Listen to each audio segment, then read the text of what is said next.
एक सवाल। क्या आपने कभी रात के 2 बजे किसी किताब के सामने बैठकर ये सोचा है, मैं पढ़ रहा हूं या बस पन्ने पलट रहा हूं? भारत में हर साल लगभग 3 करोड़ छात्र किसी ना किसी कॉम्पिटिटिव एग्जाम की तैयारी करते हैं। 3 करोड़। और उनमें से ज्यादातर के घरों में एक ही बात कही जाती है, बस एक बार सेलेक्ट हो जाओ, फिर सब ठीक हो जाएगा। लेकिन क्या सच में सब ठीक हो जाता है, या असली लड़ाई वहां से शुरू होती है? ये कहानी किताबों की नहीं है। ये कहानी उस इंसान की है जो किताब पकड़े था है और अंदर से टूट रहा है। कोटा, राजस्थान का एक शहर जो कभी एक साधारण इंडस्ट्रियल टाउन था, आज वो भारत की कोचिंग कैपिटल है। हर साल। और कोटा के हॉस्टल्स की दीवारें बहुत कुछ जानती हैं जो बाहर नहीं आता। नेशनल क्राइम रिकॉर्ड्स ब्यूरो के आंकड़े बताते हैं कि भारत में हर साल लगभग 13,000 छात्र आत्महत्या करते हैं, यानी हर दिन 35 से ज्यादा। ये संख्या किसी युद्ध से कम नहीं है, लेकिन ये युद्ध किसी अखबार के पहले पन्ने पर नहीं आता, क्योंकि ये युद्ध दिखता नहीं। ये युद्ध चलता है एक छात्र के दिमाग में, रात को, जब सब सो जाते हैं। आइए थोड़ा पीछे चलते हैं। एक बच्चा क्लास 6 में होता है, तब से उसे बताया जाने लगता है साइंस लेना, डॉक्टर या इंजीनियर बनना। ये सलाह प्यार से दी जाती है, लेकिन इस सलाह के पीछे एक अजम्पशन है कि हर बच्चे का दिमाग एक जैसा है, हर बच्चे की एम्बिशन एक जैसी होनी चाहिए। हार्वर्ड गार्डनर नाम की एक साइकोलॉजिस्ट ने 1983 में एक थ्योरी दी, मल्टीपल इंटेलिजेंसेस। उन्होंने कहा कि इंटेलिजेंस सिर्फ एक तरह की नहीं होती। कोई संगीत में जीनियस होता है, कोई भाषा में, कोई स्पेस और डिजाइन में, कोई लोगों को समझने में। लेकिन भारत का एजुकेशन सिस्टम और बड़े हद तक हमारा समाज सिर्फ एक तरह की इंटेलिजेंस को मानता है, जो रट सकी, जो एग्जाम दे सकी, जो रैंक ला सकी। बाकी सब एवरेज।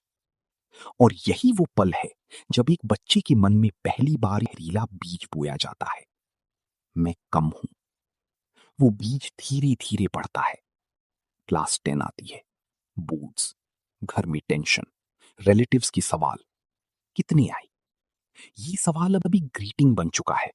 कोई नहीं पूछता तुम ठीक हो, कोई नहीं पूछता तुम्हें क्या अच्छा लगता है।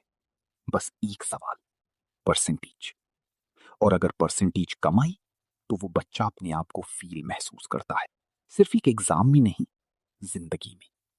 ये एग्जैजरेशन नहीं है। जेईई, नीट, यूपीएससी का ड्रीम कहीं हराइजन पर। एक छात्र जिसने कभी केमिस्ट्री में इंटरेस्ट दिखाया था, अब वो उन इक्वेशंस को रट रहा है जो उसे समझ नहीं आती, क्योंकि समझने का वक्त नहीं है। सिलेबस बड़ा है, टाइम कम है, कंपटीशन ज्यादा है। जेईई एडवांस 2023 में लगभग 1,80,000 छात्र बैठे। सीट्स थीं 16,000 से कुछ ज्यादा, यानी हर 9 में से सिर्फ एक को मौका मिला। बाकी 8, उन्हें कोई नहीं बताता कि आगे क्या करें। उन्हें कोई नहीं बताता कि ये फेलियर नहीं है। उन्हें बस महसूस कराया जाता है कि वे पीछे रह गए। और ये पीछे रह जाने की फीलिंग, यही असली दुश्मन है। साइकोलॉजी में इसे कहते हैं लर्न हेल्पलेसनेस।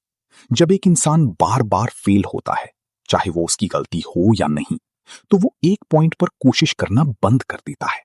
वो ये मान लेता है मुझसे नहीं होगा। ये कंडीशन 1967 में मार्टिन सेलिगमन ने आइडेंटिफाई की थी। आज ये लाखों भारतीय छात्रों की साइलेंट रियलिटी है। लेकिन रुकिए, यहां एक और पहलू है जो कम लोग जानते हैं। आईआईटी, आईआईएम, इन संस्थाओं में जो छात्र पहुंचते हैं, क्या उनकी लड़ाई खत्म हो जाती है? नहीं। आईआईटी मद्रास ने 2022 में अपने स्टूडेंट्स पर एक इंटरनल सर्वे किया। उसमें पाया गया कि इंस्टीट्यूट के लगभग 53% स्टूडेंट्स ने एंजाइटी या डिप्रेशन के सिम्टम्स रिपोर्ट किए। आईआईटी दिल्ली और आईआईटी बॉम्बे में भी सिमिलर पैटर्न्स देखे गए हैं। यानी जो जीत गए वे भी अंदर से लड़ रहे हैं। क्यों? क्योंकि इसने उन्हें एक एग्जाम जीतना सिखाया, जिंदगी जीना नहीं। उन्हें कंपीट करना सिखाया, कोलैबोरेट करना नहीं। और जब वे उस इंस्टीट्यूट में पहुंचते हैं जहां हर कोई टॉपर है, तो उनका वो आइडेंटिटी जो सालों में बनी थी, मैं क्लास का सबसे होशियार हूं, वो एक झटके में टूट जाती है। इसे कहते हैं big fish small pond effect. एक बड़े तालाब में आने पर वे खुद को छोटा महसूस करने लगते हैं और कोई नहीं बताता कि ये नॉर्मल है। अब एक और सच जो और भी कम बोला जाता है। भारत में मेंटल हेल्थ प्रोफेशनल्स की संख्या डब्ल्यूएचओ के अनुसार प्रति 1 लाख लोगों पर लगभग 3 है। ये रेशियो दुनिया के सबसे कम रेशियोज में से एक है। और कॉलेज कैंपसेस पर ज्यादातर टीयर 2, टीयर 3 कॉलेजेस में एक भी क्वालिफाइड काउंसलर होता। छात्र मदद मांगना चाहते हैं, लेकिन मदद है कहां? और जो मदद मांगता है उसे कहा जाता है ज्यादा सोचते हो, वीक हो, दूसरे तो कितना झेलते हैं। स्टिग्मा, ये शब्द प्रति 1 लाख लोगों पर लगभग 3 है। ये रेशियो दुनिया के सबसे कम रेशियोज में से एक है। और कॉलेज कैंपसेस पर ज्यादातर टीयर 2, टीयर 3 कॉलेजेस में एक भी क्वालिफाइड काउंसलर होता। जैसी हेल्पलाइंस ने लाखों छात्रों से बात की है। कुछ कॉलेजेस ने पीयर सपोर्ट प्रोग्राम्स शुरू किए हैं। और सबसे जरूरी, कुछ छात्र खुद आगे आ रहे हैं, अपनी बात कह रहे हैं, सोशल मीडिया पर नहीं, बल्कि अपने दोस्तों से, अपने टीचर्स से। यही असली बदलाव है। लेकिन ये काफी नहीं है, अभी नहीं। जब तक एक मां अपने बेटे से ये नहीं पूछती तू खुश है, बजाय रैंक क्या आई।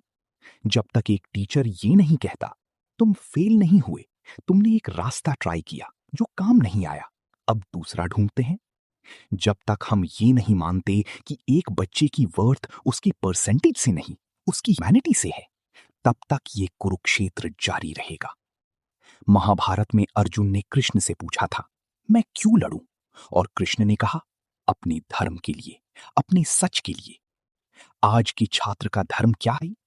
जब तक एक टीचर ये नहीं कहता तुम फेल नहीं हुए, तुमने एक रास्ता ट्राई किया जो काम नहीं आया, अब दूसरा ढूंढते हैं। जब तक हम ये नहीं मानते कि एक बच्चे की वर्थ उसकी परसेंटेज से नहीं, उसकी ह्यूमैनिटी से है, तब तक ये कुरुक्षेत्र जारी रहेगा। जहां नॉलेज सिर्फ जानकारी नहीं, बल्कि एक रियलाइजेशन बनती है। तो चैनल को सब्सक्राइब जरूर करें और बेल आइकन दबाना मत भूलना।